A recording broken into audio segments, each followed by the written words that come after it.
Good afternoon. It's about 1:20 p.m. here in Sacramento, California.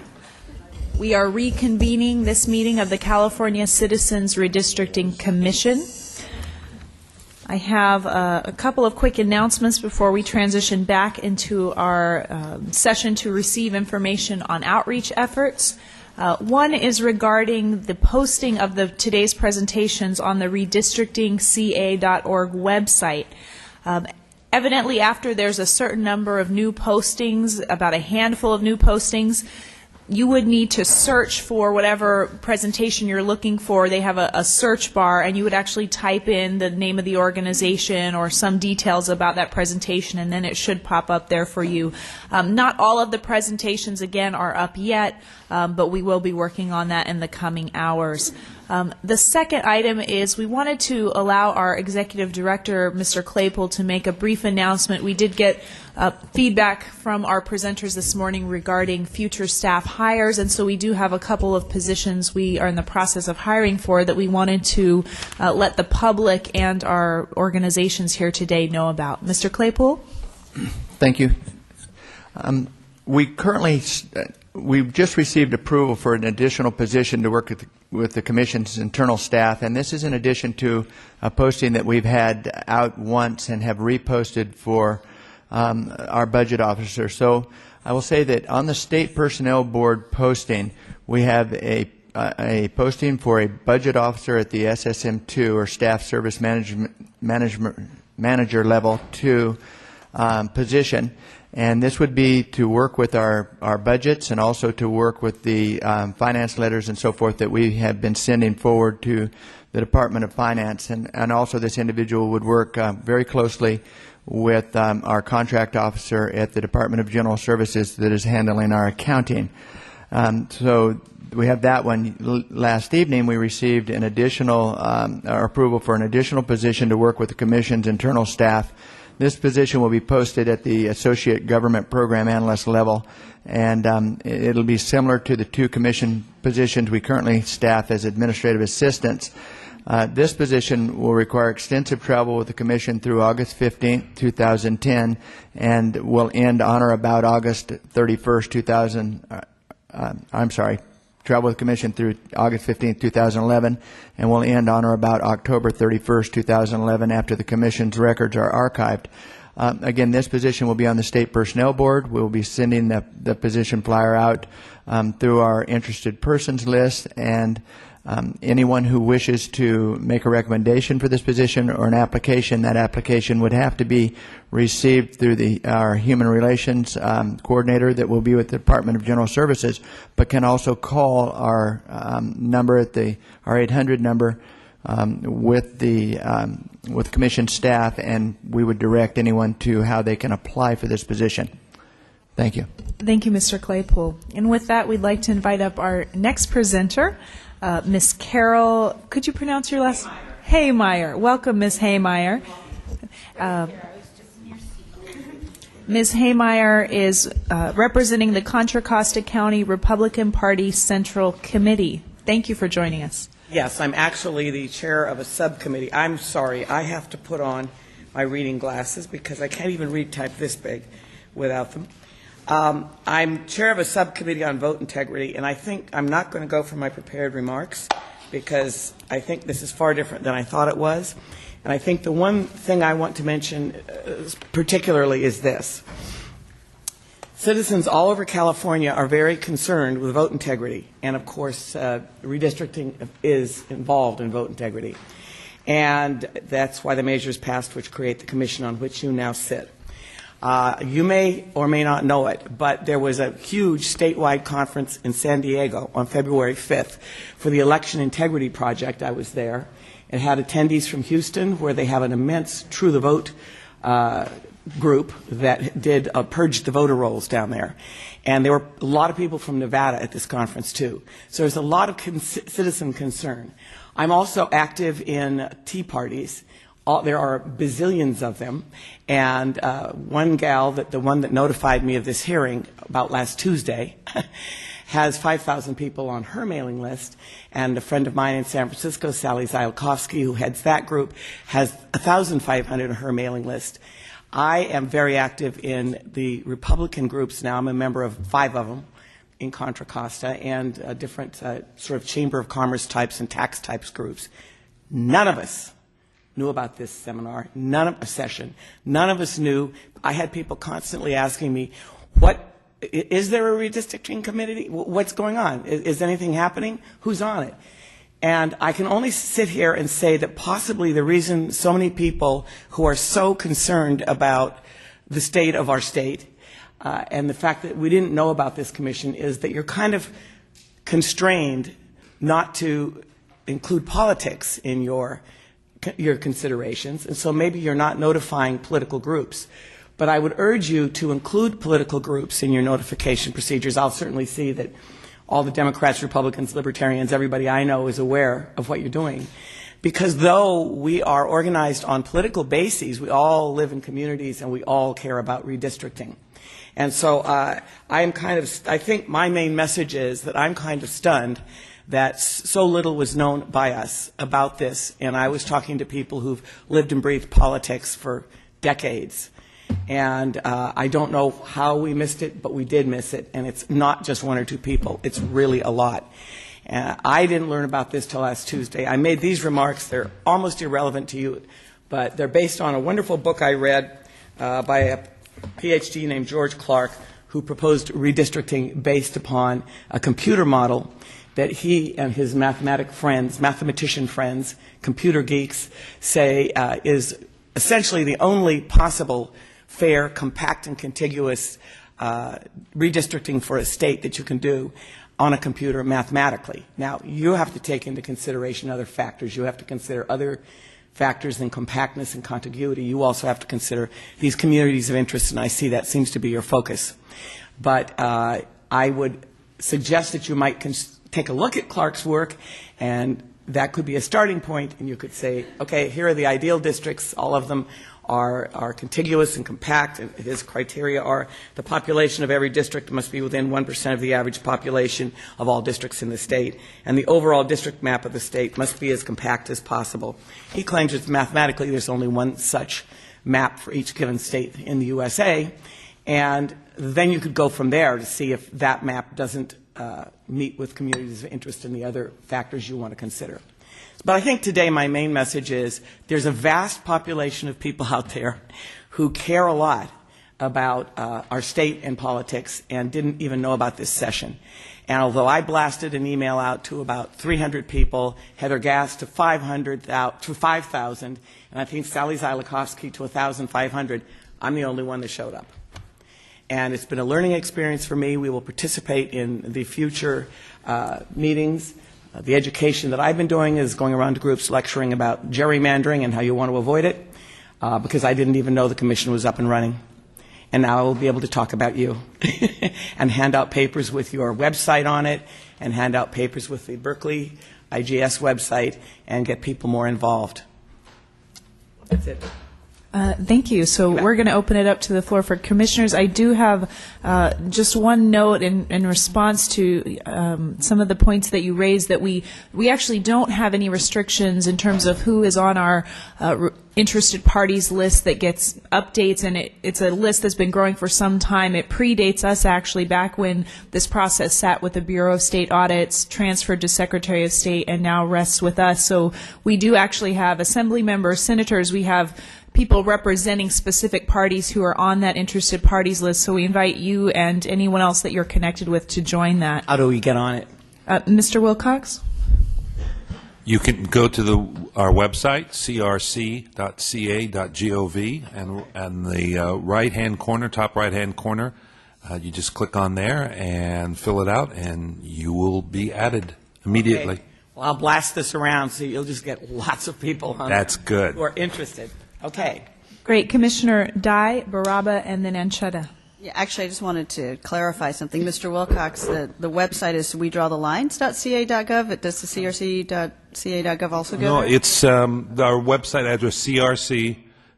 No? No, that's the California. It's another commission. That's not us. Making me feel better. See, it's confusing. It's wedrawthelines.ca.gov. Yeah. We That's draw the fine. lines.ca.gov. And that's the one I sign up on and tell people that want to be. Will someone try it? 'Cause I will try. I am now on http://wedrawthelines.ca.gov/ and there is a link on the upper right-hand side, a big blue button that says sign up for the CRC email list, updates, notices, and announcements. So encourage everything to go. Again, that's http://wedrawthelines.ca.gov. I'll get it out. And I even have friends that are Democrats, and they're going to get it too. Excellent. Commissioner Baraba. That's fine. Excellent. Commissioner Anchetta. Oh, I'm sorry. Forgive me. Ms. Hammer, thank you very much. And you're right about a number of points regarding what the Act compels us not to consider, and that does constrain us. But absolutely, we don't want to exclude anybody from learning more about and participating. I think that's probably, though, why we didn't get notified. But it certainly would be helpful for, and it's not favoring any party or anybody in particular, for you to give us information around what we can do to get information to you. So I think right. that's... Well, I think it will be very useful to a lot of people where I live in Contra Costa County, because there are a lot of issues other than politics. I mean, there's transportation, there's housing density. There are a lot of issues that affect that community of interest you're talking about. So I think, again, as Commissioner Gollams-Malloy mentioned, there's information that's sort of generally available, but you're certainly welcome to check with our staff regarding, again, various networks, ways that we can get information out to you and to others who work with you, because, again, we want as much information out there. What's the staff contact you recommend?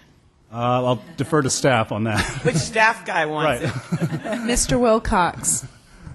Yes. And would you, my email? Yeah. It's rob.wilcox@, I'll say, at We Draw the Lines. No. Right, I thought at crc.ca.gov, and I'm going to try Okay, that. got it. Let me repeat that one more time. It's rob.wilcox@crc.ca.gov. You're very clear. Your mom must be my age. You understand. Wait, we have some more. Thank you for your... Well, I'm sorry. We do actually have commissioners in this stack. Commissioner Raya and then Commissioner DiGiulio. I just want to say, because I've done this before and I did it right now, I put in crc.ca.gov. It took me to Welcome to We Draw the Lines.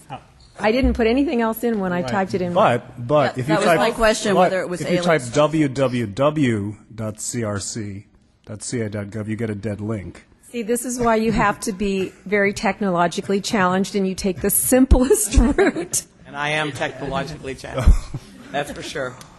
Commissioner And I DiGiulio. just had another point. I think that some of the issues you raised in terms of maybe there are political groups at a more of a grassroots level who maybe aren't getting the message. I think part of the issue has been there are clear lines in terms of communication between legislators and the commission, and I believe the legislators have been clearly instructed not to engage commissioners outside of this. I think we've all been trying to feel out how this is going to take place, but one thing's for sure, we've been trying to keep a clear line on both sides, the commission and legislators.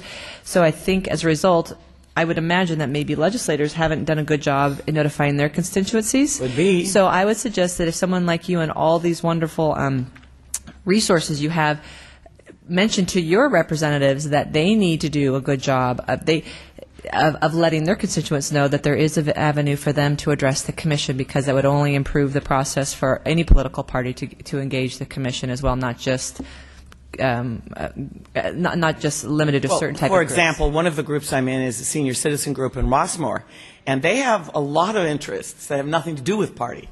And so, and they didn't know about this, but they will now.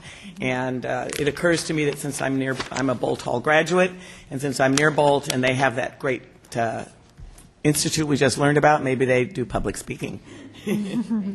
Thank you so much. Appreciate your time. Our next speaker is representing the Sacramento Cultural Hub Media Foundation, Ms. Plachette Robertson. Please join us.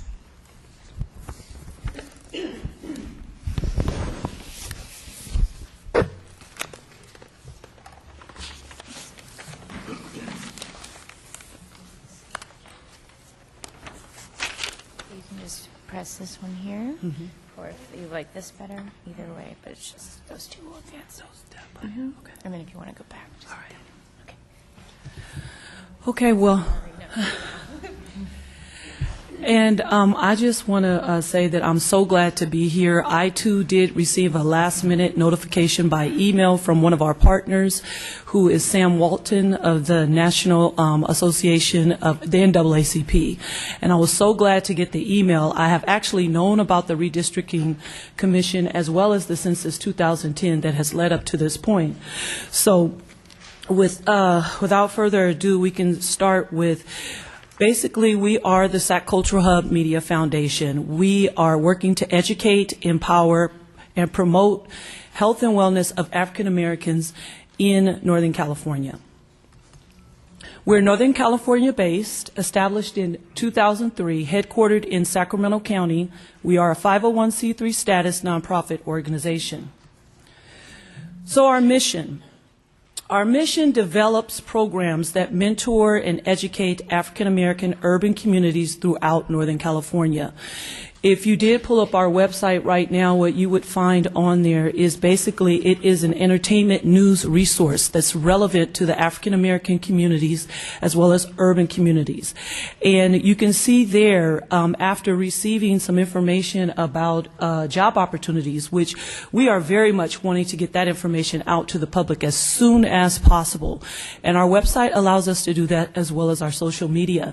So we do blogging just about every day, and we use this opportunity when we got that information, as you can see, about the Redistricting Commission is recruiting for voting rights attorney. So our mission is to utilize non-traditional vehicles that provide civic engagement and outreach opportunities, such as some of the activities that we do throughout the year: Black Men in Leadership Symposium, the Hub Choice Awards, the Sac Cultural Hub Urban Entertainment website, the Black Physicians Forum, the Hub Magazine, and the Exceptional Women of Color Networking Brunch. So we can talk about the many different levels of grassroots partnerships that we have and collaborations that we've developed over time that have really helped us to be able to be at that ground level and connect with the African American community, because it is very, very important of where they do get their information, how they perceive it, and also receive it. So this is just some of very many partnerships that we've developed throughout Northern California. 100 Black Men of Sacramento, African Americans for Balanced Health, the Gospel Vine, church and nonprofit organizations, Associated Ministers Empowering Neighborhoods, fraternity and sorority organizations, the California Black Chamber of Commerce, the Greater Sacramento Urban League, the National Council of Negro Women Sacramento Chapter, the Sacramento Community Cancer Coalition of Kaiser, Permanente, and so forth. So the foundation is under the auspices of the Sac Cultural Hub Corporation, which includes the website sacculturalhub.com, the Hub Magazine, the Urban Weekly e-newsletter, and our social media outlets, which includes several different sites. The Facebook Sac Cultural Hub, if you were to go there right now, when we received information regarding job opportunities, we immediately posted that, and that has allowed us to be a very powerful outlet that gives us the urban messaging that we need to get this information out as soon as possible. Our combined fan pages are over 5,000 Facebook fans at the moment, with over 2 million websites, 2 million hits that we're receiving to our website, and 20,000 unique visitors that come to our website each month. The foundation created these platforms to provide relevant news resources and educational information, which have allowed us to readily promote participation in the census and the redistricting efforts. So to date, the foundation has successfully contributed to numerous civic engagement activities. Those have included census/redistricting information dissemination at some of our signature events. The photo that we've posted with this is actually the 2009 Exceptional Women of Color Networking Brunch that took place, which allowed political persons to come forth and speak about the census, as well as have a vendor booth to disseminate information about Census 2010 that was coming up. We publicized census employment opportunities. We have marketed specific census campaigns. We encourage community participation in town hall and political action meetings. And we also marketing redistricting recruitment efforts and the importance of voting. So some of the things that we definitely promote is connecting and informing the African American communities, as it is paramount for us at the grassroots level. We advocate awareness and education about relevant issues that will impact the African American lifestyle, with advocating, of course, for a diverse commission and compliance with the Voting Rights Act. So some of our recommended collaborative opportunities with the foundation include spring and summer civic engagement outreach through some of our signature events, the Black Physicians Forum, the Black Men in Leadership Symposium, many of the community outreach activities that we participate in the community at a grassroots level, where we are proactively interacting with hands-on with the community, and that's materials distribution and information exhibitor opportunities. And marketing, of course, public service announcements, articles and editorials, advertisements, social media, webinars/video. So as you can see, we propose a Stay in the Know outreach campaign. Again, we're talking about urban messaging that actually connects with the African American community, where they receive it, they perceive it to be something good for them that they can understand. What is redistricting and why should I care? These are just some of the types of sound bites that we use to grab the attention of African Americans. Learning about the Pocket Guide to California's new Redistricting Commission, connecting to the website. So some of the challenges and resources available. The term redistricting, as I see it, and I am the CEO and president, so I look at myself as almost outside the box, looking in at how African Americans are perceiving the information. The term redistricting can sound intimidating, and the issues/documentation can also be somewhat complex and layered. And what I mean by that is we often go to the websites that are sent to us in an email notification to see what's there and how it's being displayed to the public. And after going to both of your websites, someone like myself, a college graduate who's avidly looking for resources and information, would get it, would click links, go all through the different information, but your average audience, with us trying to communicate with them at a 6th grade level, would probably not stay on the website too long, not look through things too long. So we're an advocate for stripping all of that layer apart and making sure they get the exact information that they need. Not to say that the information is not important, because there are people like me who want to receive everything and know everything. The foundation sees outreach opportunities and the need to provide African Americans with the 1, 2, 3 steps of stay in the know information. Our goal is to keep African Americans aware, informed, and engaged to participate in redistricting activities. As we have become a trusted source of information, the African American community relies on our urban messaging and friendly language of communication that makes sense. Our continued outreach efforts will include keeping up to date with the websites for the Redistricting Commission, so that we can readily provide relevant news resources to the African American community. Examples, job opportunities, upcoming conferences, and workshops. And we also engage in providing these types of opportunities at our own events, where we can have actual hands-on experience. Access to information is key, as well as understanding the redistricting process and how it affects you, your family, and the community. Thank you very much for allowing me to have my presentation. Commissioner Parvenu. This is so interesting. You know, coincidentally, I'm a witness to the proficiency of your website and your outreach efforts here. Just last night, I Googled just 3 words, wanting to know what was happening in the African American community, Sacramento, blacks, and activities, and your website, the Hub, Wow. and your name came up. And I have your phone number, 916-470-2337. I was going to call you and say, this lady knows what's happening in this town. I need to contact you.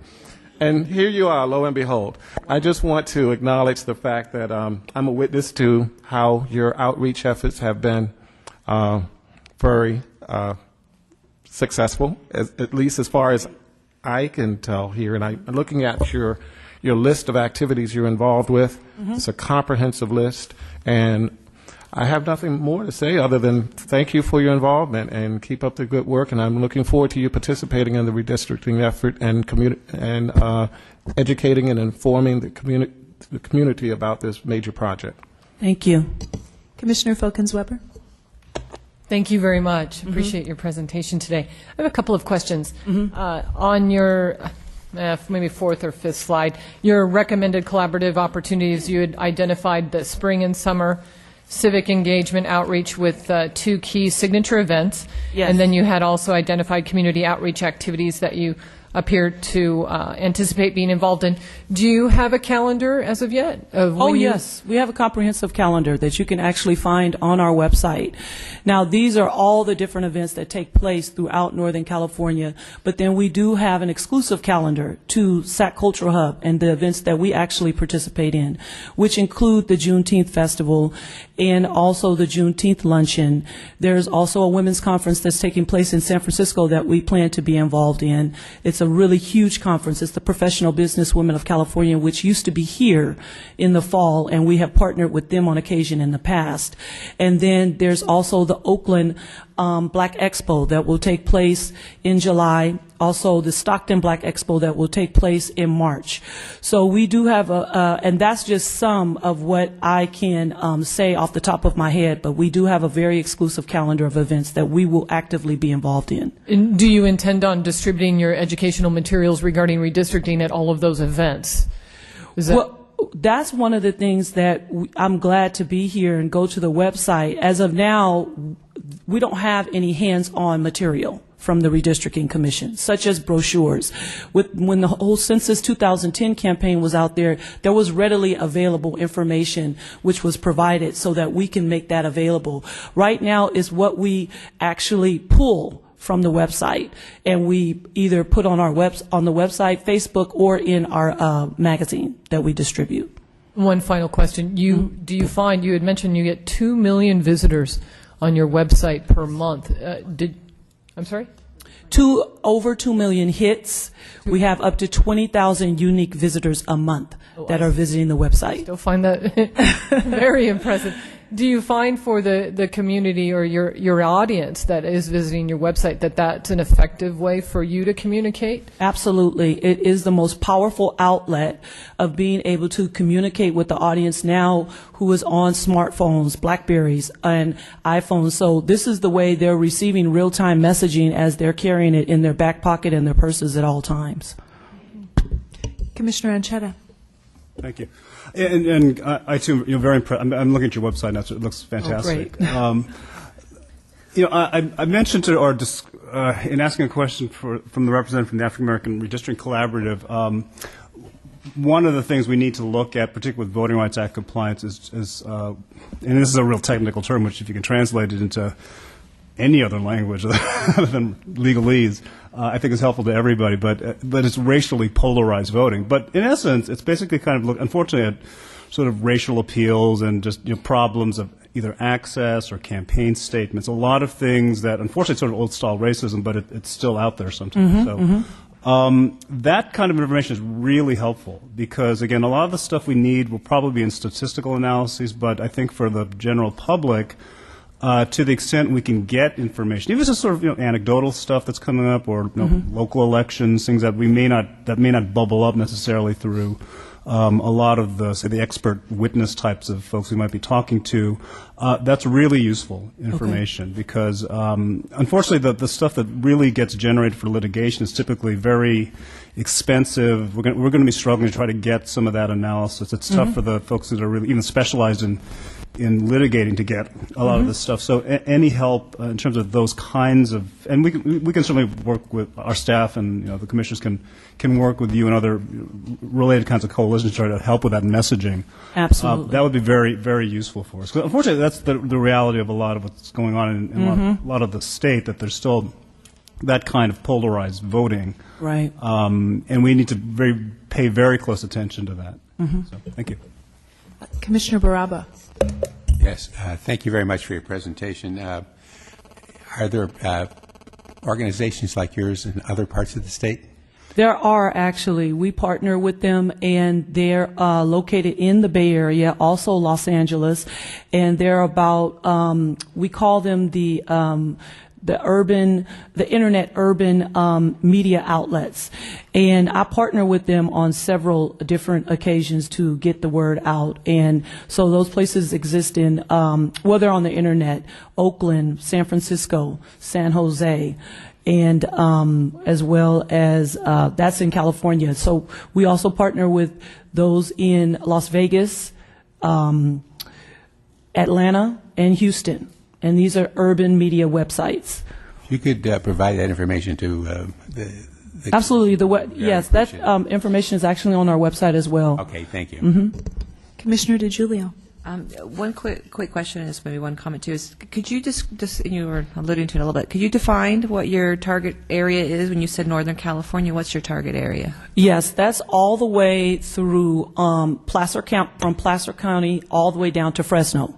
Oh, so the whole, okay. Yes. And then on another note, I just wanted to make a point of how valuable the types of information we're receiving with all the organizations. I think we're all keeping notes on these wonderful suggestions. And this is a good case in point where it sounds like one way we could help is for the organizations that aren't specifically engaged in redistricting issues but may have an interest in redistricting, that it would be beneficial for us to have material available to those organizations that would, again, like to be involved, but that's not your main goal.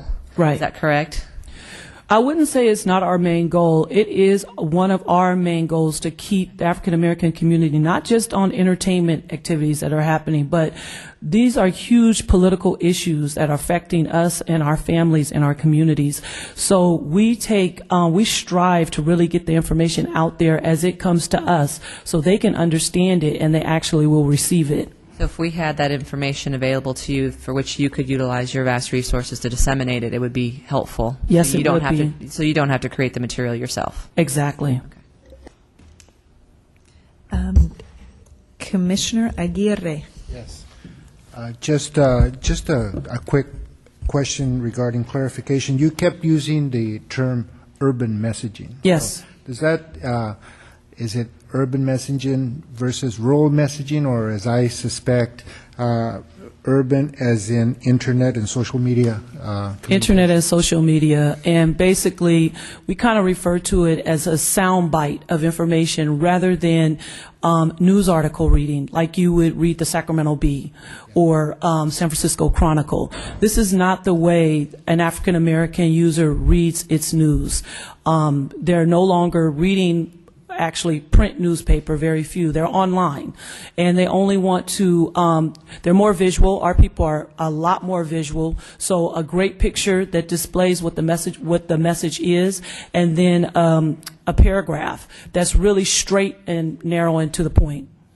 And I would agree with that, given that if we look at the Latino community and the fact that the novelas and a visual representation within the storyline format is really a very attractive way, very quickly communicating sometimes complex information. Yes, absolutely. Commissioners Antai and then Blanco, and then we'll wrap. Hi, Ms. Robertson. Oh, right here. So you're not in San Diego as well, or you have any partnerships in San Diego? I'm beginning to see a pattern here. We do have some groups that we are affiliated with out there, the Loop Online, also some of the urban radio stations, and LA Haps Online. So we are definitely connected, but we do not per se have a SanDiegoHub.com. And then one last question. Do you reach out to African immigrants as well? Yes, we do. Like Somali community and communities like that? Yes, absolutely. Okay, can you explain a little bit? When there was actually an African festival that took place at Cal Expo last year, and we got involved in that, and we have developed a partnership with that particular association. I can't, off the top of my head, know the name, but they definitely are planning to do the event again this year, and we plan to be on that committee. I forget the exact name of it, but it was a very, very good event. And do you see the outreach towards African immigrant communities different from African Americans? Slightly. The approach different. Yeah. The African community is somewhat, they're kind of very protective. They're very protective of their what they do and how they interact with what we call Americanized groups, like such as SacCulturalHub.com. So, but once they get to know who we are, what we do, and how we're providing very relevant news, then our relationship gets better. Oh, good. Thank you. Final question, Commissioner Blanco. Good afternoon. Thank you very much for your presentation. I wanted to follow up on Commissioner Aguirre's question. I think I get the print media not being really the source of a lot of information anymore. What about, and I'm extrapolating a little bit from like issues with Latino community about that may not apply in terms of best vehicles for information. Do you find that DVDs are helpful? In other words, do you have very large internet access in the communities that you reach out to, and is that true for all ages within the community, the African American community in Northern California? I'm just trying to really figure out. Yeah, I'll try to answer your question.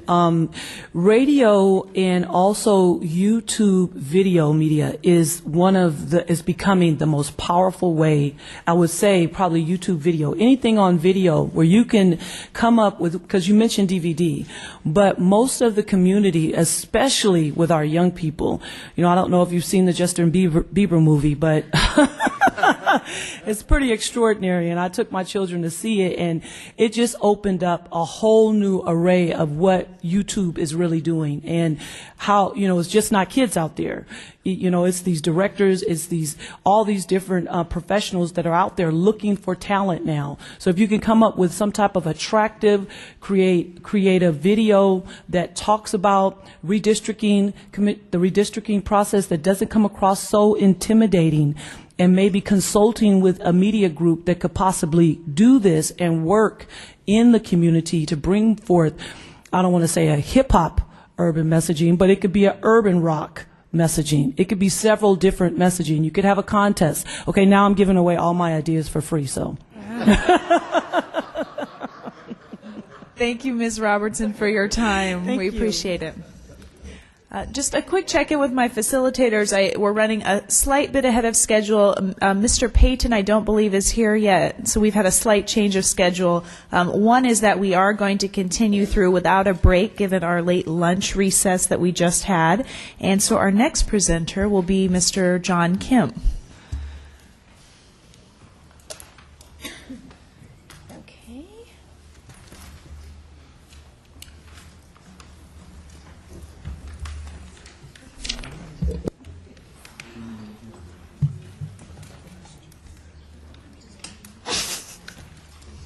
Apparently it's my first time. Okay, there we go. So, okay. I want to make sure to copy it and put it in my phone. That sounds good. Okay.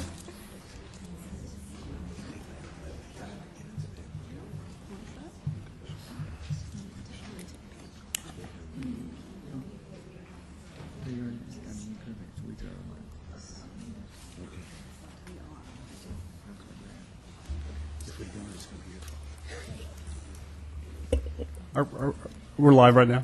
Yes. Oh, I just wanted to no, I just wanted to say I have not worked, I don't believe I worked with Mr. Kim specifically, but I have done some work in the past with the advancement project in terms of working on some reports with, at least with our D.C. office when I was with the Harvard Civil Rights Project.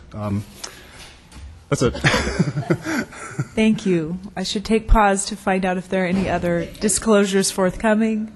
Seeing none, Mr. Kim, it's your floor. Thank you very much, Commissioners. Thank you for having me to present in front of you today, this afternoon. Organizationally, we'd like to commend the Commission for a very auspicious start to your work. There is a lot that I know you guys are sort of building as you're flying, so it's been very impressive to see from afar that no one's fallen off necessarily, or so on and so forth. Individually, I'd like to personally commend all of you for your mental, physical, and civic fortitude for sort of sitting through what are very long sessions. I know probably a lot of late nights, weekends, what have you. So thank you so much for that. I'm here speaking from the Advancement Project. I'm one of the co-directors. As Commissioner Ancheta had mentioned, we have a D.C. office as well as a Los Angeles and a Sacramento office. The Advancement Project is a multiracial public policy change organization rooted in the civil rights movement. We're rooted in the civil rights movement, but we really sort of see our role as innovating new tools for this movement, for communities to help engineer large-scale changes, remedy inequalities, expand opportunities, so on and so forth. As I had mentioned, those are our office locations in L.A., Sacramento, and D.C. What I wanted to specifically talk to you about is a project that we have as part of our organization called Healthy City. Healthy City was launched in 2002 and was really a response to the fact that we understood that when you look at the stock market and investors in the stock market, there was a swollen river of data that they have access to on a daily basis. There are 3 or 4 TV channels, cable channels that are all about where to invest and what's going on with companies, and people are screaming and hitting bells and what have you. But when it came to making investments around philanthropic and public dollars, there was only a very little trickle of information so that we could make smart decisions. And so the idea for Healthy City is that we wanted to create a resource so that we could kind of get on par in this information landscape between what the private sector has to what we need as a public and community sector. So that's what Healthy City is about. We're an information and action resource. What we try to do is unite rigorous research, so we have the geeks in the room, community voices, and innovative technologies, so different kind of geeks. And again, it's about solving the root causes of inequity. We do it in a couple of different ways. We have a tremendous online system that covers all of California at healthycity.org. It was highlighted in The Economist last year or the year before as one of the most cutting-edge tools out there in terms of accessing information on a GIS mapping platform. We've also been highlighted in Fast Company as well as California Lawyer, sort of emphasizing how this technology can be used to impact positively public policy making. We also, beyond the website, have intensive direct technical assistance capacity. I have a stable of geeks, as I mentioned, back at the office, and so when questions arise, whether they be from foundations or community-based organizations or government, we deploy the geeks and they help solve questions and problems and what have you. And lastly, we also have a thing called the Community Research Lab, because we don't want to be the only geeks in town. We want to teach other people how to do it. So we do a lot of that kind of educational work. So as an organization, we had decided that we would approach this question of redistricting because it's right up our alley. It's a question of equal voices. It's a question of getting a seat at the table. And we understood that we were very uniquely positioned given the technology that we have already. So we decided to embark on the process of developing specifically a redistricting system that's based upon our current technology but very directly speaks to redistricting. Here are a couple of key points about it. The idea is to bridge the information and tech gap that exists for community leaders and other groups that traditionally have not been able to participate. They are unable to purchase the very expensive technology applications or get the trainings or even have access to the data and demographers. Our idea is specifically not built to support larger organizations, labor unions, partisans, and other large interest groups. we are focusing on the have-nots and not the haves when it comes to equitable voice in regards to engaging in redistricting. What we will be doing is providing free 24-hour online access to a powerful mapping platform that will have all of the data necessary to get you started with the redistricting process, and it'll be live for all of California. The system will pretty much be an education, communication, and data access machine, and I'll explain that more clearly, but it is not necessarily a remake of Maptitude. It's not a remake of the traditional applications because we wanted to make something that was much more accessible and can get folks started. The idea for our system is that you can get started on our system and then download it to a Maptitude platform if you wanted to get sort of more hot and heavy with it. Okay?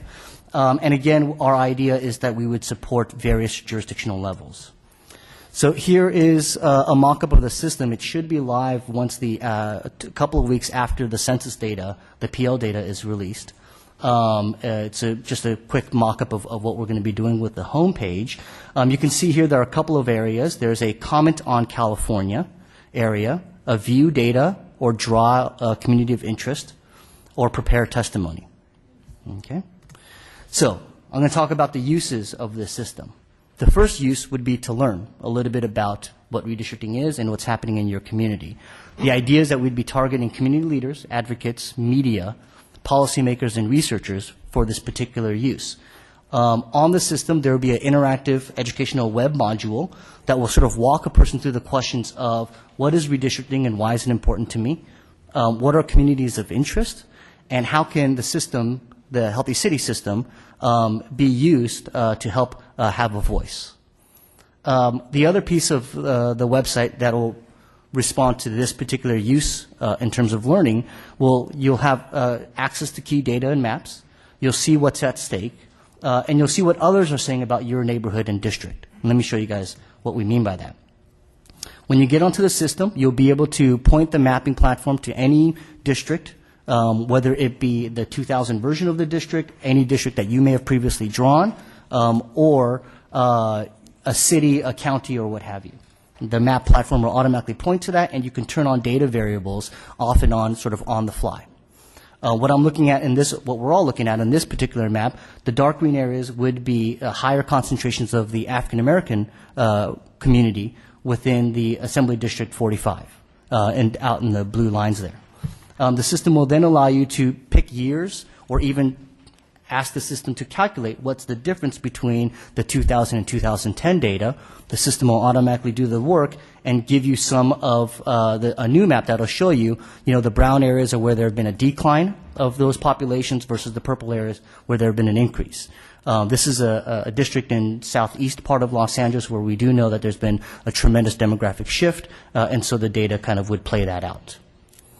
The other interesting thing about this, because we understand what's been happening with the Voting Rights Act and the utility of purely just using racial or ethnic data, we also understand that there may be an opportunity to use more what we call community of interest data, other types of data variables that would show discrepancies or various shared resource needs or what have you. And so our system will also allow you to not only look at these racial data, but also say how many adults have graduated from high school, what's the insurance, health insurance rates in those neighborhoods, and how many of these kids are without child care seats. The reason why we're exactly sort of uniquely positioned to do this is, again, we've had a live system for all of California that currently has 2,500 data variables that we've been collecting over the past several years. And so we're well positioned to then deploy this data around this question of communities of interest, or allow people to use it to articulate communities of interest. So that's the first case or use of the system. The second use of the system would be around communication. And the idea is anyone who is interested in redistricting would use the website for this. The what would be to join a Wikipedia-like conversation, but it'll actually be on a map. So it's something we call a wiki map, where essentially people will be able to drop points and add comments, draw areas, and basically talk to one another, and hopefully even speak to you all as they drop these points onto this map. It'll be publicly accessible, so anyone can come in. It will, of course, be moderated for making sure people aren't making horrendous comments of one type or another, and we'll be publishing exactly our moderation parameters so that that'll be very transparent. You can simply do this on the this part of the website. We're calling this part of the website Comment on California. You can easily just type in a particular city, county, district. I'm going to use Sacramento as an example here. The map will zoom into that area. I can then either drop a point or I could draw an area. I'm going to drop my point. I'm going to write something about what's going on in that particular neighborhood, and then there it sits. So I'll publicly be able to see all of the comments that I've made and other folks have been able to make. Again, you can either just drop a point and say, hey, a new housing facility is being developed here.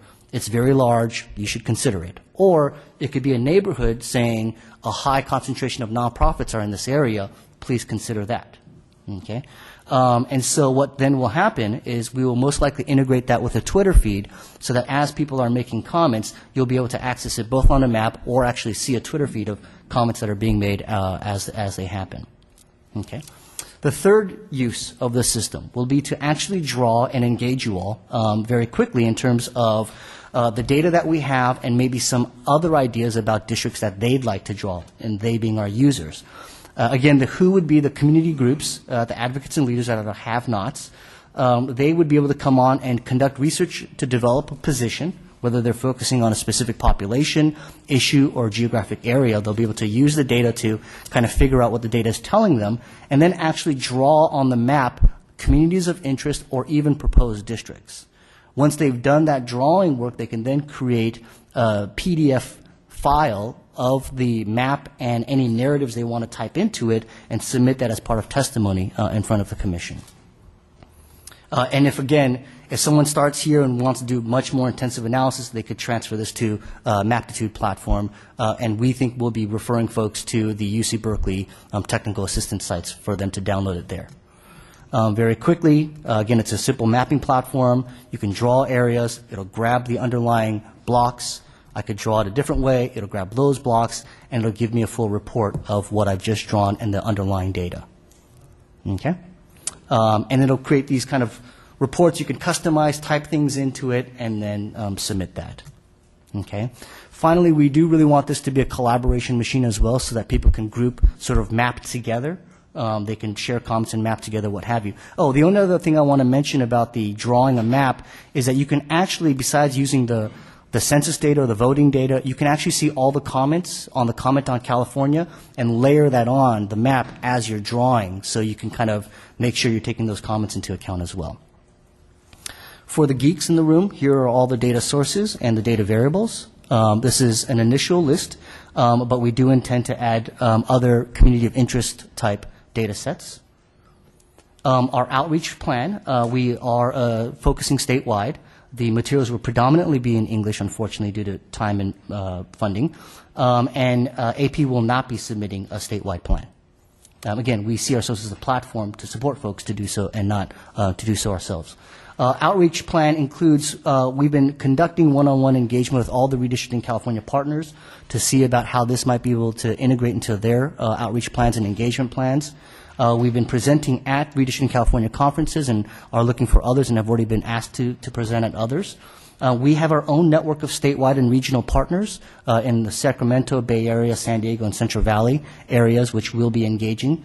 And then finally, we'll be doing intensive webinars that anyone with internet connectivity can sign on to that'll show you step by step on how to use the system. Once we launch it live, we'll probably be doing those webinars on a weekly basis.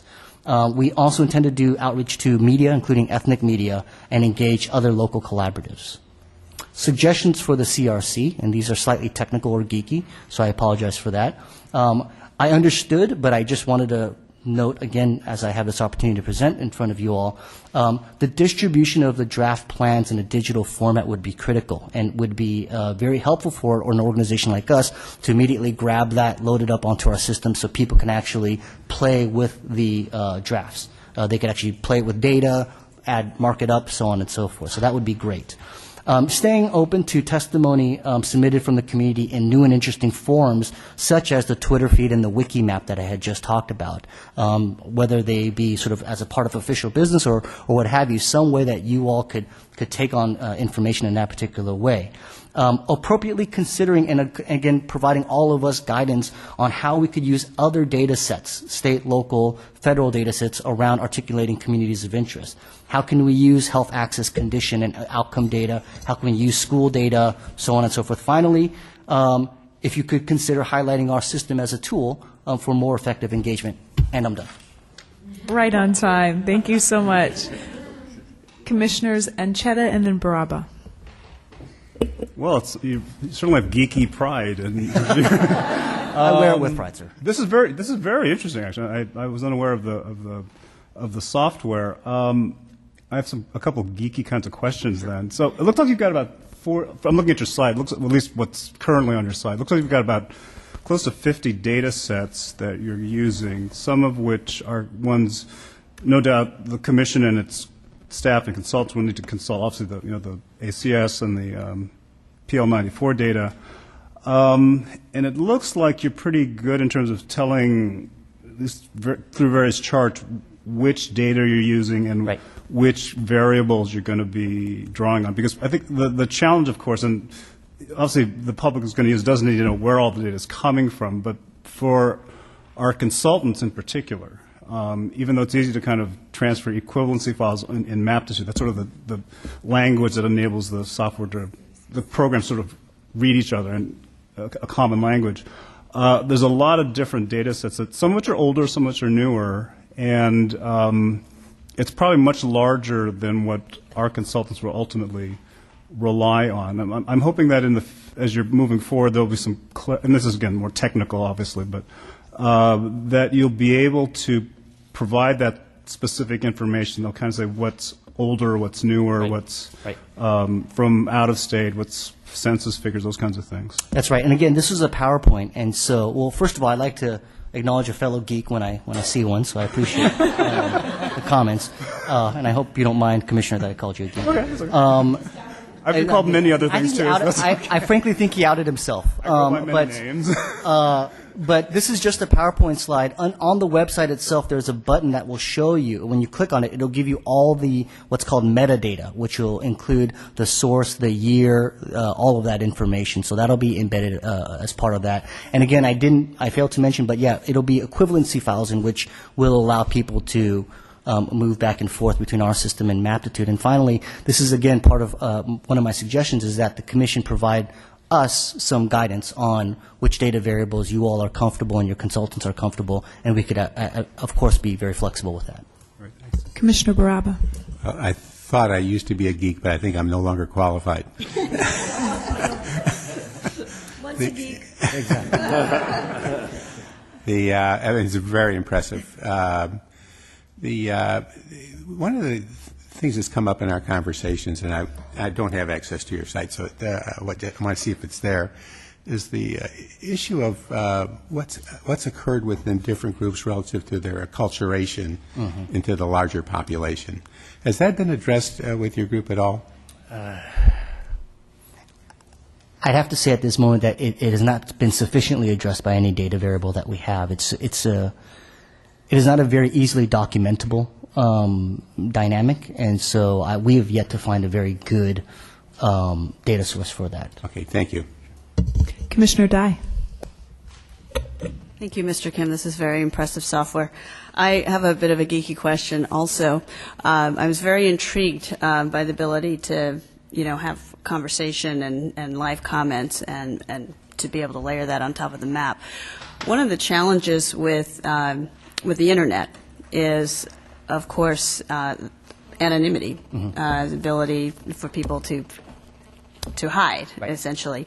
And you did mention that some of these conversations are going to be moderated. I'm just curious, to what degree does your system kind of vet who's real identities and who's participating? Because I could imagine that there's a lot of potential to play with a system like this. Sure. And so, I think it's sort of best laid plans. We can figure those out now, which will include that folks will be required to submit identification kinds of things like their emails and to validify their email addresses, so on and so forth. But as we move along, we may find that there are ways that people are getting around those things, and so we'll have to up our security as we go. So it'll be slightly a learning curve. But it will not be moderated automatically. It will have to be moderated by staff. And again, it's about us being very transparent about the parameters in which we're moderating those things. But we do intend to sort of eyeball it cleanly. Commissioner Ward. Thank you again. Yeah, I was concerned on the very first snapshot you showed us of the website. I was just interested in hearing more about, you offered links for testimony, I believe one was labeled, and public input, all that kind of things. Wondering what's done with that data on your end, and is there any filters applied or anything like that? Sure. The prepared testimony section I didn't actually go through today, but it'll be something more of a step-by-step to help community groups sort of understand what questions they might consider answering as they prepare testimony, so on and so forth.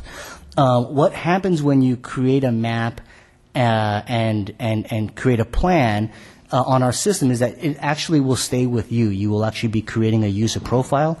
It'll be only for Commissioner Ward. You will have the opportunity to either make it public or to share with a group of folks, but we won't actually be touching it. It'll actually be your specific information, and you'll have a user account. The healthycity.org system is a live system that will outlast our redistricting work, and so that account will actually stay throughout and be usable for healthycity.org as well. I'd encourage Commissioners Blanco, Parvenu, and DiGiulio to be brief so we can stay on time. When you go live, and the map that you use to simulate your program, is it going to be a geographic map, like say in that whatever, I don't know if 45th district was it in southeast or south central? Or will it have a political boundary that then people are starting off with? And if so, which one, and why did you decide to start off with that? Sure. The user will be asked if you'd like to draw a community of interest, in which case it'll be a blank map in which you can start drawing, or if you'd like to revise a district, in which case you'll pick which district, and then we'll be able to start manipulating those boundaries. Commissioner Parvenu. Well, I'm certainly not a geek, but you make it seem so cool. I wish I were one. Very impressive program. Very impressive. Just one quick question. There's a component for community outreach, I see, a training component, rather. How and where does this training take place, and how do you outreach? And in your office, you have 3 offices, L.A. and Sacramento and D.C. How does it occur? Sure. We expect actually to be doing a lot of our training outside of our office. There are local collaboratives and partners that we have that will be setting up, I think, trainings for us. And otherwise, we'll be doing remote web-based trainings as well. I think my question builds on that a little bit. All the elements that you have that you're doing are really wonderful. I'm focusing kind of on the actual mapping aspect part, the interactive part.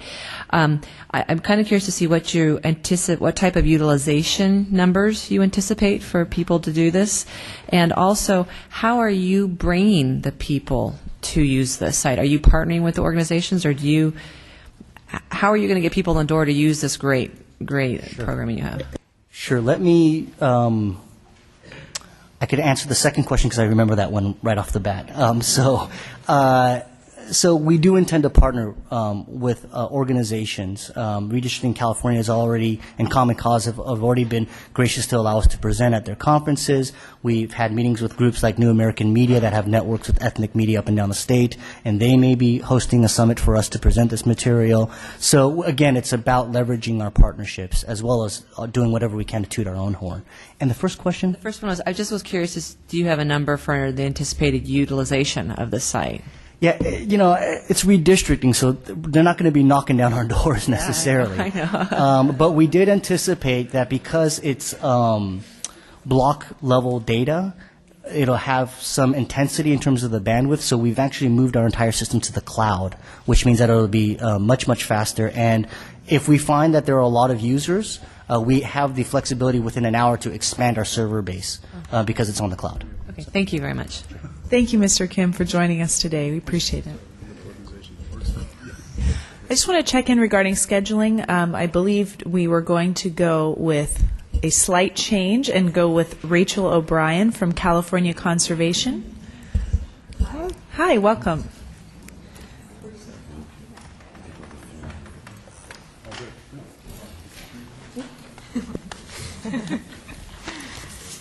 It's hidden on this side.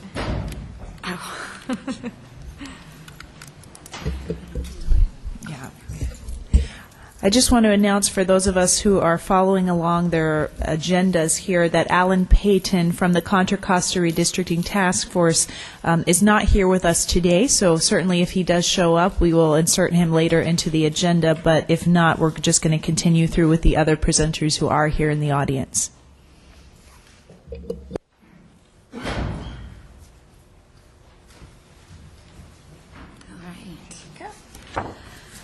Good afternoon. It's been quite a whirlwind to actually get me here today. I have a slight disclaimer that due to some communication problems, we actually didn't know that there was going to be a PowerPoint format. So this was thrown together very spontaneously, and I'm going to run through some just logistics of how we operate. So let's see. So this testimony is presented on behalf of the California League of Conservation Voters, 50,000 members and activists. The League is a nonpartisan political action arm of California's environment movement. We work to elect candidates to state office who will protect the environment, and we do hold these elected officials accountable with an annual environmental scorecard. The League will inform our members of this process so that you can hear from them in future meetings. And one of the other aspects of the League of Conservation Voters is called the Education Fund. And this is a forum that allows over 70 environmental organizations and groups that do represent around the area of 1 million California voters through this Green California Collaborative project. So on behalf of the League, we are urging the Commission today. Let's go through. They have this redistricting goals. So right now, because of our short time frame of jumping in on this process, we haven't had a chance to vet these issues with our constituencies or with these environmental groups, but that is something that we are going to be actively engaging on from now on. Let's see. I'm just going to go forward because a lot of this is just preliminary in saying that we do represent almost every county within California. There are actual memberships based in those constituencies. Languages primarily in the English and Spanish. And at the time, we don't plan to submit a statewide plan, but these will depend on our future meetings with the other groups. So on behalf of the League, we're urging the Commission today to consider creating boundaries and districts that help contribute to the quality of life for the communities and people within them. As you create new districts, please consider communities of people and their common interests, then create districts that represent the best interests of those communities, of course. Look beyond the existing city and county boundaries, and please remember that Proposition 11 established 2 criteria as superior to all the others for establishing new districts. One is the Federal Voting Rights Act, and the second is the principle of contiguous geographic areas. We recognize and applaud both criteria as common sense principles. Both seek to protect the rights of all citizens and to present gerrymandering districts that disenfranchise any group of voters. This testimony is focused on the second criteria, though. As you give priority to contiguous geographic areas, consider the natural environment factors that both define and contribute to the quality of life and the economy of most communities. Consider what matters to an average family or community, like breathing clean air or access to clean water, as well as workable transit and having a secure job and a stable economy. Please consider the natural boundaries that often define these communities of common interest, and consider special district boundaries like transportation. as well as the watersheds, air basins, and the unique geography. For example, in most watersheds, communities share a common interest in the supply and quality, and often quantity, of their water, and the benefits of how this reflects a healthy water system. In many air basins, from the Central Valley to the regions of Los Angeles, communities share a common interest in air quality and its impacts on the health of the people within their community. Communities also share in the need for efficient and effective transportation. In summary, this commission should create districts that give priority to communities of common interest, and those communities often defined by the common geography they share. Consider natural landscapes, like the watersheds and air basins I've mentioned, like the coastal regions, and define those communities of interest which deserve a common political representation. If you have any questions, I'll try and answer them as best I can. I am filling in for someone today. Thank you. It's Rachel O'Brien. It is, Yes, we yes. just wanted to confirm. Commissioner Anchetta. No, thank you very much. And obviously, you're still sort of doing work with constituents and trying to sort of organize a few efforts in terms of more the work you're doing with. It sounds like you're still doing some work with your membership and the other leagues in various counties. So we do have, as the League of Conservation Voters, we do actually on a weekly basis, we have phone calls that go out to all the constituencies. Sometimes they focus around more specific issues relating to their region. Sometimes they're statewide. Often they're revolving around the political arena and policy that's going on in this very building. And we inform them about these arising issues and get them to interact with their state legislators, with their local community activists, and stay involved. One of the other ways that we do that is by having the legislative arm up here and representing those constituencies in the legislature. But I think it's around 2006, a lot of legislators came to us and they're like, you're coming from all over the place in the environmental community and we need a little bit more cohesion. And so they got together and created the Ed Fund and then this Green California Forum. And we have members, Sierra Club, the Nature Conservancy, the water keepers, kind of any aspect. We actually even have faith-based groups that come in and involve themselves in our discussions. And these groups, they don't pay a due. They're not a specific membership, but they're participants in this forum, and they bring all of their constituencies and their needs and their desires into these communications that we have, and vetting issues that relate to every populace in California. And so just to kind of give a little bit more understanding to it. Thanks. So a question then is, and again, with the understanding you're still sort of working through some of these things, so if you don't have a specific answer, that's perfectly okay. Which is what a number of other groups that have spoken to us today have shared with us is they're trying to really kind of get their arms around the community of interest, and you were talking about common interest related to, say, water quality, air quality, et cetera. Right.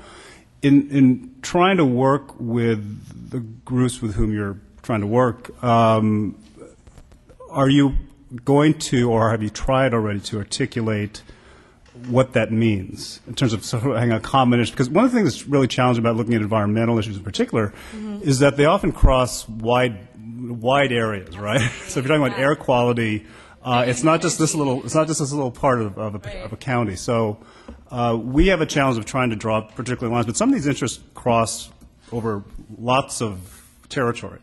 So in trying to articulate, again, to your membership or your affiliated groups, what is useful for us, I'm wondering if you're trying to think through how you can, in a more manageable way, give us narrower information. Because, again, a lot of stuff is regional or even statewide, so it's harder for us to draw districts that way. Because we're a little bit new in coming into this and wanting to participate in this project that you have all been tasked with, yes, from here on out, our major goal now is first to go, we have monthly meetings with all of these organizations, and come to them, the next one coming up in 2 weeks, and let them know about this process that's going on and the role that they can play in it, and their constituencies can play in it by voicing particular concerns. So that's the first step, I think, for us, is to go to this forum and let them know that we can be a part of this process, and we should be.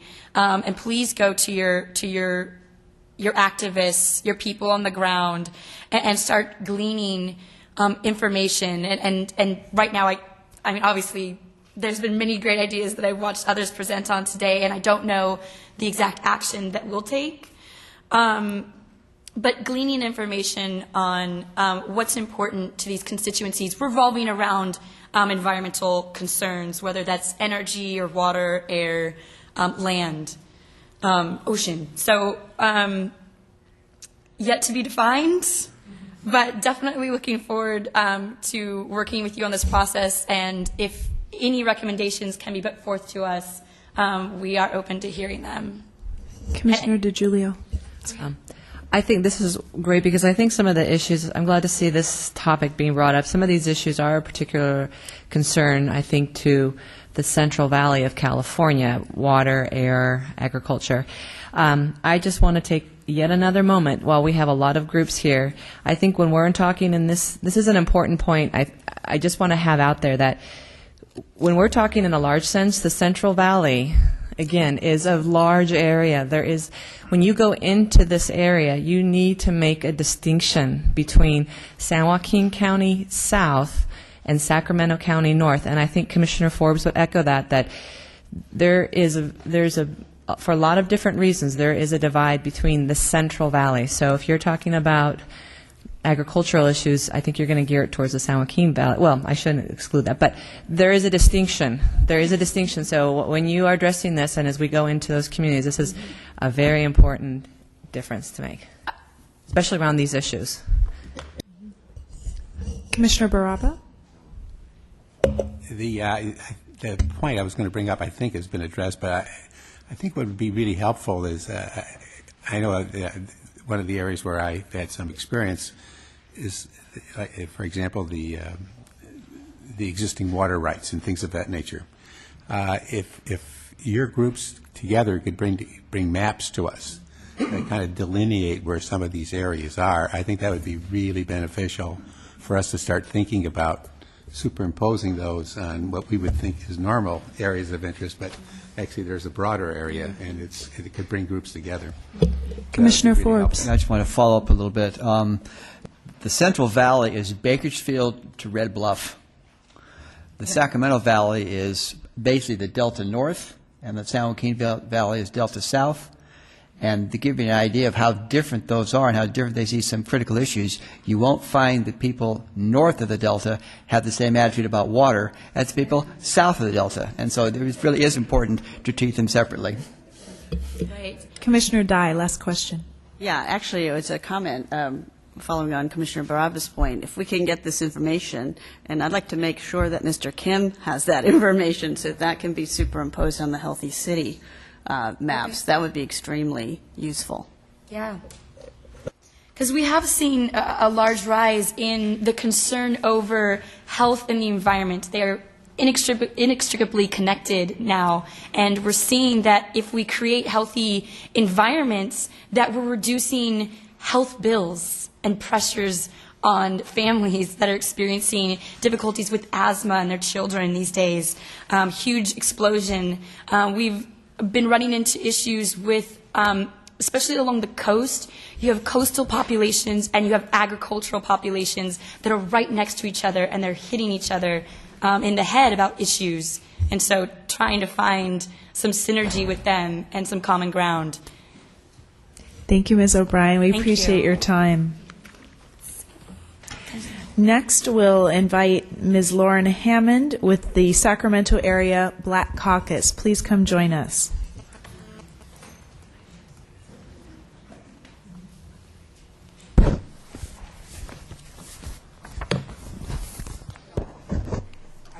presentation, but I need the space of the laptop's on. Yeah. You want me to move the laptop? If you Okay. can. It doesn't have to go far. Okay. And this is for the members and their staff. Oh, great. Thank you. Hi. Good afternoon. Thank you for holding this hearing here in Sacramento, and thank you all for being here. And I know it's been a long day for you, because I know I've been in and out 3 times. When I heard about this meeting, I already had my Saturday set. I've been retired from the Sacramento City Council about 3 months, so I've just gone into this groove, and I was awakened from that groove when I heard about this commission meeting. All right? So, well, it's been a while, so yeah. Let me tell you that I've got to congratulate all of you for navigating a long and competitive process. We've never had a lottery for board members before. It was interesting, strenuous, and I'm glad to see you here. My testimony, and it's going to be the old-fashioned testimony. I'm one of the younger baby boomers, so I can do things both ways.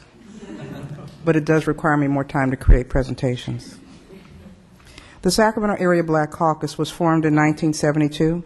It is a nonpartisan, nonprofit organization for people of African descent. Its 40-year history of community organizing, mobilizing, and collaboration is unparalleled in Sacramento County. The address is 4104 44th Street, Sacramento, California, 95820, and that's on the cover letter. I'm just kind of going by the guidelines that you use for your electronic presentations. So the purpose of this meeting, I guess, is to find out what community groups are doing to reach their constituents about state redistricting and congressional reapportionment. So I have a series of questions, and yes, I've already seen my 3 typos on page 1, and hopefully there aren't any more. So I hope the Commission and its staff can answer these questions, not necessarily today, but consider having answers for the next local hearing. So with my background, I would ask you, what efforts has the Commission done to reach out to the community about the process? I personally signed up for the email, didn't even know I was bounced off the email list until someone else forwarded it, your hearing to me, and the possibility of the staff positions. I called the Commission because I wanted to speak to someone, because this is so important and we want to do this right. I'm still waiting for that return call. But hey, somebody did call me this week when I signed up again to get on the email. So, and I know that that's been a recurring theme for you all. You've heard this all day long. How do you plan to advertise these hearings? What measures will you take to reach the average citizen and voter, the person who is not on the inside, like the people you've heard from today? And how will you ensure that the community meetings will be better than the legislative hearings? And I'll give you an example of that later on. How will the public input be reflected in the maps drawn? Who will draw those maps? The legislature spent millions of dollars using private consultants to draw maps according to political party priorities and member politics. What will this commission do to be different? Is the diversity of the state reflected in the chosen staff? Was there even a public process to choose staff? Are you using no-bid contracts? I heard a discussion earlier about an RFI. I know what an RFP is. I know what an RFQ is. What is an RFI? Somebody will tell me later. Now, no one I know heard of any staff openings, and I, trust me, know plenty of people in Sacramento. Redistricting and reapportionment are complicated, Byzantine governmental necessities.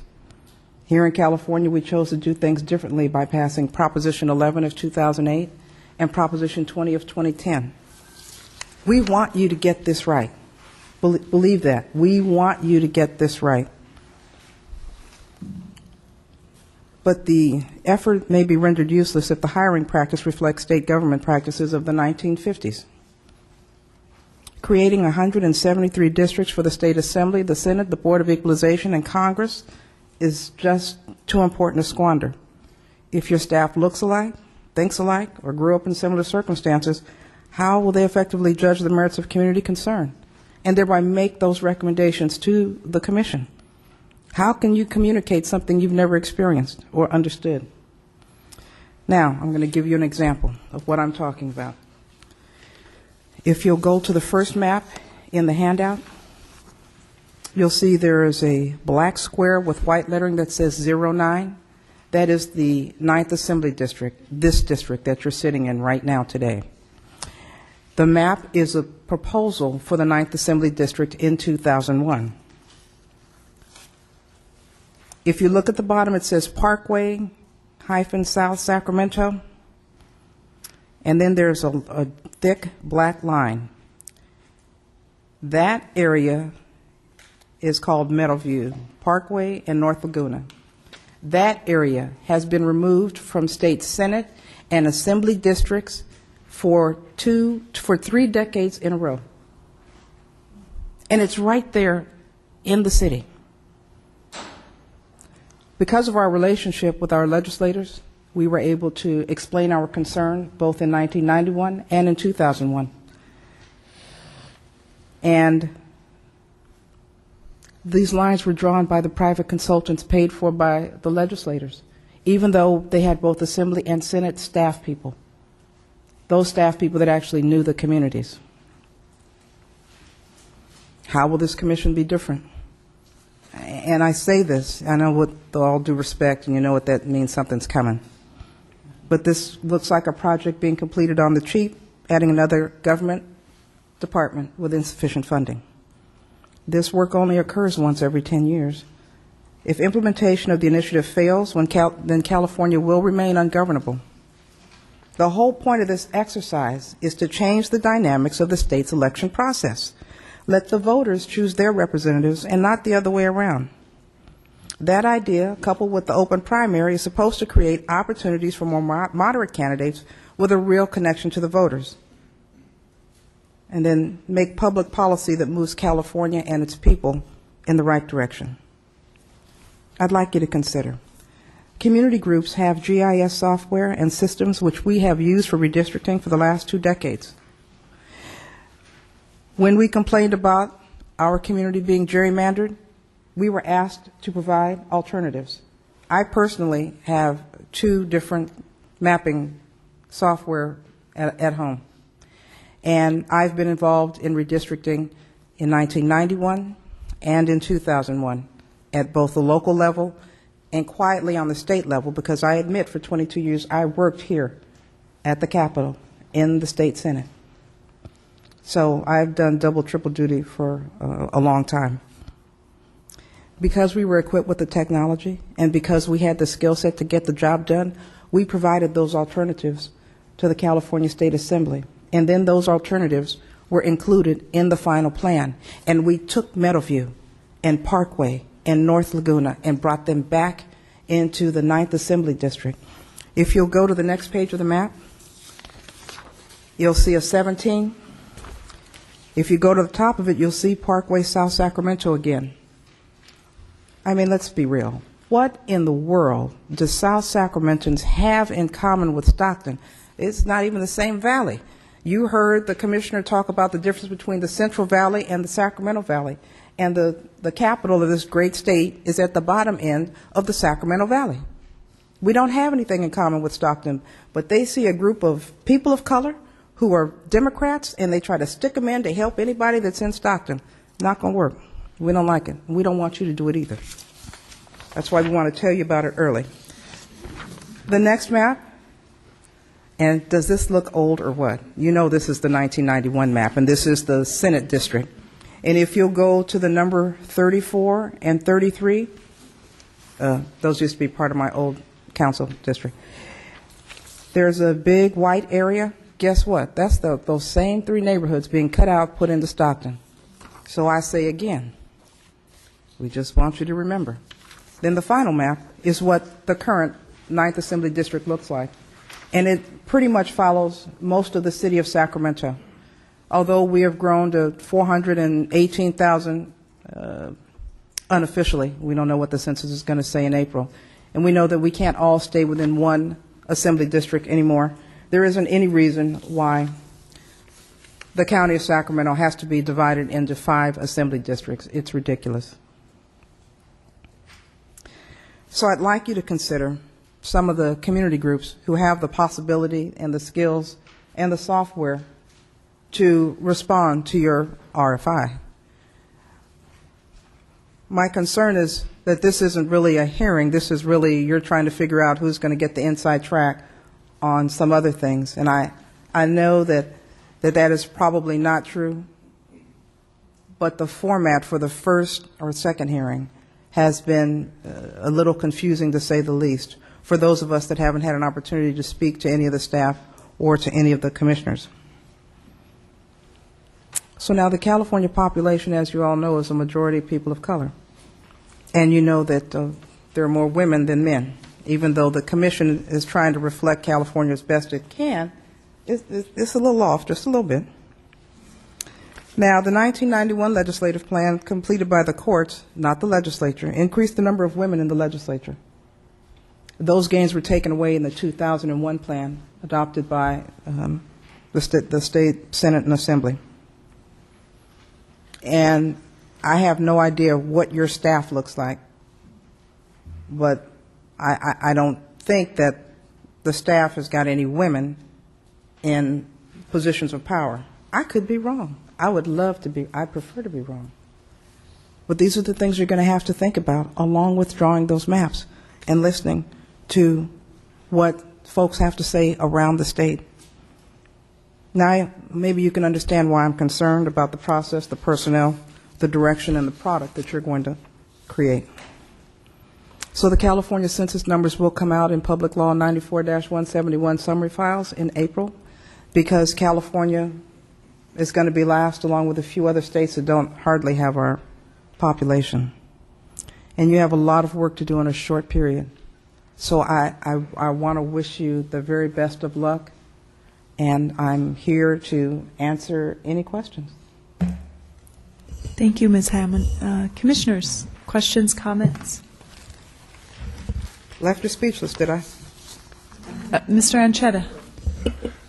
I share your concern, and this is a tough one, and because I am sort of a latecomer to the commission, and as an observer for at least a month or so of the commission's work, I share this sort of same frustration, which is that you don't really know when it comes to staff hiring what's going on. I mean, it really is, unfortunately, opaque, to say the least, but there are, of course, the personnel requirements when you're dealing with applications and hiring that, of course, have to maintain the privacy of the applicant. But I think it would be helpful, as a member of the public who's had a chance to observe some of this, if you might provide some suggestions, because we're struggling with this, and we're struggling in terms of the openness of the contracting process as well, in terms of balancing what are, again, competing concerns. Yes. And in particular with staffing, that's a really tough one too, because we can't open up we can certainly publicize, and you're correct, we can publicize, we can advertise, we can be careful about processes that may have an unfortunate impact. For example, if you go with a retired annuitant, for example, as a staff member, that may not be the most diverse pool relative to another pool, for example. That depends on where the pool is. Exactly. So in any case, there's a lot of really tricky issues around that. But I'd be curious if you have some suggestions or some opinions regarding this challenge that we face. Because I understand the concern you have, and a lot of the public has the same concern. Well, of course, if you're on the email list and you change email addresses and you go back to tell them you've changed the email address, and then you're off the list. You don't know what you're missing because you're not getting it. That was my experience, and I'm sure I wasn't alone. And you earlier raised issues about communities of interest, and even though we're not supposed to discuss them today, it's very hard to talk about any redistricting or reapportionment without saying a sentence on it. And I can tell you that because this is the state capital, and this isn't the third largest or the fourth largest city, but we're like, 6 or 7. We have a lot of government people here. And we do have a diversity. The city of Sacramento is the most diverse city in the nation. If you can't find it here, you probably can't find it in California. So you don't have to go far. But you can also work with the groups that you've heard testify today, who have to prove that they have some connection to the community, and ask them to help you recruit. I think the thing that's hurt, I know my time is, you're the chair, I understand. You're fine. We're entertaining questions. I used to have an iron fist myself. You have to really, you have to accept other people's expertise. And you're behind the eight ball in one sense. The language of Proposition 11 precludes you from the resources of all the people who have expertise in redistricting and reapportionment. And it's like Proposition 98. Who would have thought we'd get to the point where we're spending more money on prisons than on education, and we're kind of stuck. So you're going to have to figure out some dynamic flexibility, because there are people who are available who may not be able to serve as commissioners, but can serve as staff or contractors that reflect the community as a whole and the community that they live in. And I'll try to help you if I can. Thank you. Commissioner Parvenu and then Commissioner Dye. Good afternoon, Mrs. Hammond. Or I should say the Honorable Mrs. Hammond. I am... I guess I still am. Yes, you are. I'm not at a loss for words or speechless. I'm just a bit dismayed or surprised by the information you brought before us regarding how the southern region of Sacramento was, whatever happened in 2001. I can't speak specifically about the line drawing in 1991. I can't speak specifically. In 1981, locally, they keep picking the same neighborhood. Okay. And it's called, they're spreading. Okay. The communities of color. And because of Bagley Keene, as you know, I can't speak specifically about the line drawing.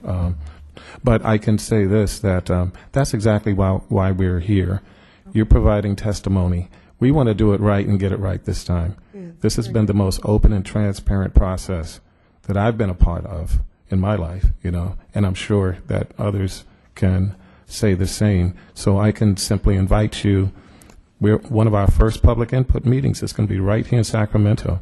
And you, your neighbors, friends, members of your organization can be right here and provide their input as we draw our draft maps. So we welcome your participation. And thank you for your testimony. Thank you so much. I appreciate it. And just an FYI, because Mr. Parvenu is African American as I am.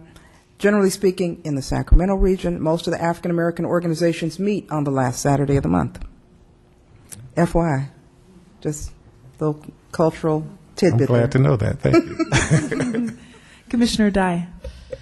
Yes, thank you for your comments, Ms. Hammond.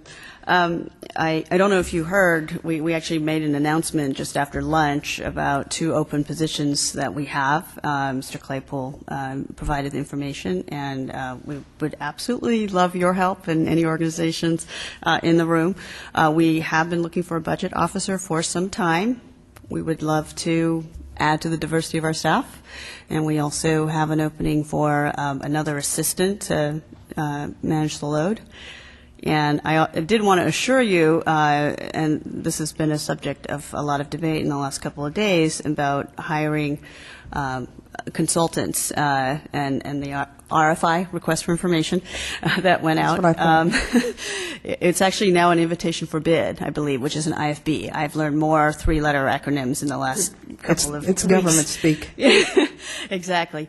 And that we are doing that in an incredibly open and transparent way. In fact, there was some consternation on the part of the Department of General Services that we were going to be doing scoring in an open forum. So there were some changes to that invitation for bid for that reason. But that is something that is apparently unprecedented, to do that in an open forum, and we will be opening these bids in an open public hearing. So I wanted to assure you of that. Okay, that's great, because I only see 2 other people here from the Sacramento area. And I've missed one who testified. I missed both of them, actually. Like I said, it's been a long day. So my hope is that my friends in Capitol, which is our Asian American group, and our own Latino groups locally will also become involved. They're probably involved with MALDEF and NALEO, but seeing their faces, because we have helped changed Sacramento over the last 2 decades through our coalition building, and our maps, which were submitted at the local and county level, are the maps and the boundaries that we use today. Thank you so much for your time. Ms. Hammond, I just have one other thing I wanted to add in. So much of what you said resonates with different concerns and questions that we've had as commissioners, both amongst ourselves as we struggle to set up the infrastructure we need to do the job that we have been brought here to do, and in our conversations with staff. And while I think we all deeply value the ideals that were in mind when Propositions 11 and 20 were created, we've also been grappling with some very real challenges around the very timelines and structures that are defining how we go about our work.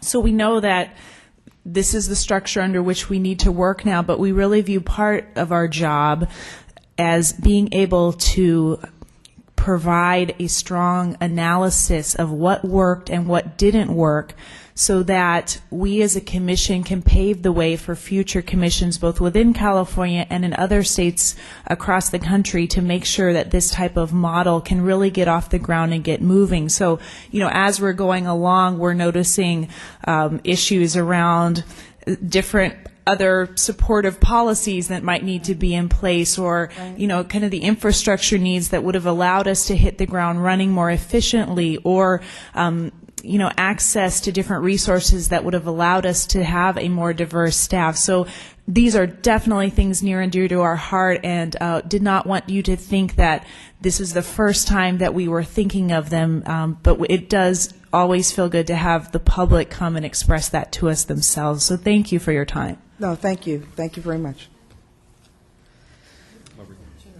Ms. Blanco. You leave. You said something also near and dear to us. You said that you're concerned that we're doing this on the cheap, and we're concerned about. No, frankly, we're concerned too about the fact that we have a very big task, and we may be underfunded. Right. And one of the things that we're looking into is a budget augmentation. And our chair and director met with somebody from the governor's office yesterday or the day before? Thursday. Very good. Because we are concerned about all these issues about, can we get waivers? Can we get this process through more quickly? And we are looking to get an augmentation. So, and we're concerned that people will be happy to see us fail. And, some people, what I'm saying is. I see what you're saying. You see what I'm saying. So,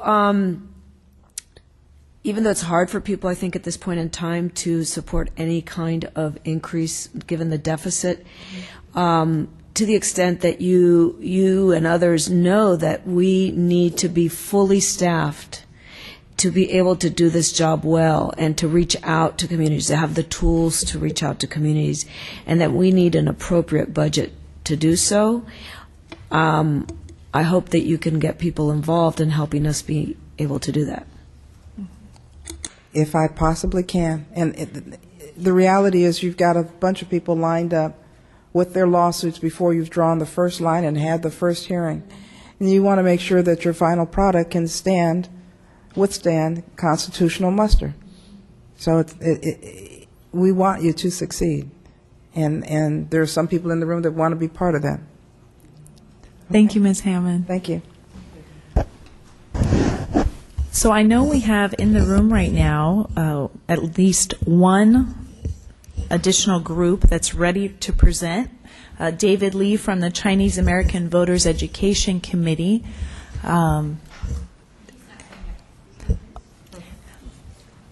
Is Alan Payton here?